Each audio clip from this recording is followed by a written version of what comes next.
Every morning for more than 120 years, the NEOSHO National Fish Hatchery has opened its gates to the public. One of only a few federal fish hatcheries to be located within the confines of the community, the NEOSHO Hatchery has always been as much a place for people as for fish.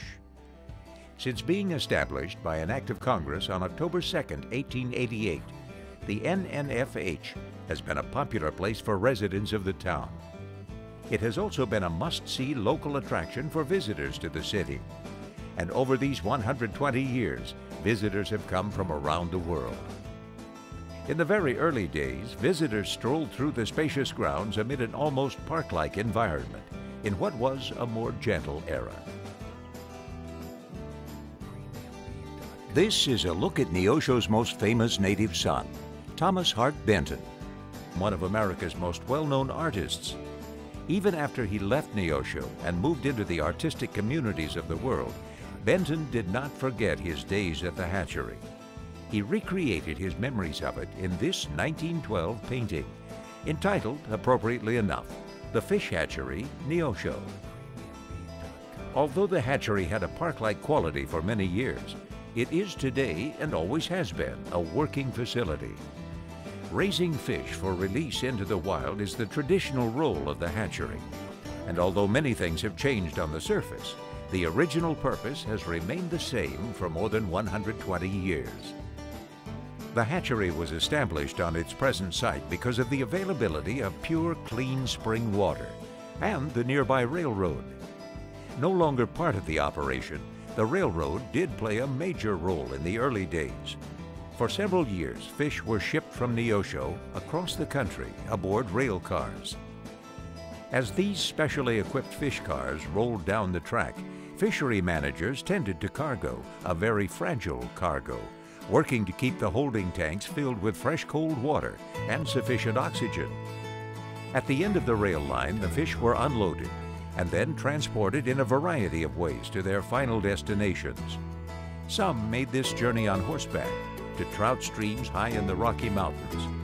Others were taken by wagon or even on the backs of men. Times and methods changed as the years raced by. Horses were replaced by trucks. Uniforms changed, as did equipment on the grounds and in the office and laboratory. But almost since opening day, no matter what was going on at the hatchery, the employees had visitors standing by to watch what they were doing. And no matter what activity was taking place, it had something to do with fish. On Fishing Derby Day, all eyes and all hooks are focused on the hundreds of elusive trout turned loose for the benefit of the children. Kids, more than any other group, have been the greatest fans of the NEOSHO National Fish Hatchery.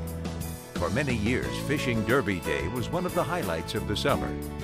In 1991, this old tradition was revived, and each June, hatchery employees schedule a fishing derby for the kids.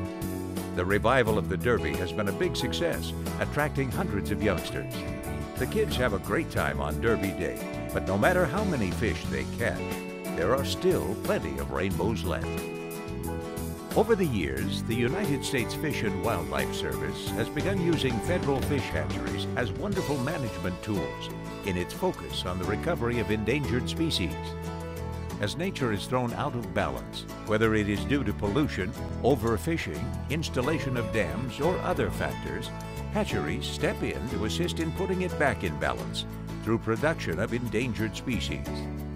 NEOSHO is an ideal station for this work because of the many different rearing units and the water temperatures which exist here. Fish that inhabit cold, cool, or warm water can thrive at the NEOSHO National Fish Hatchery due to the cold spring water being heated by the warm Missouri sun. At present, the hatchery is involved in the recovery efforts of endangered pallid sturgeon, Ozark cavefish, and freshwater mussels. We hope you'll visit NEOSHO Hatchery often.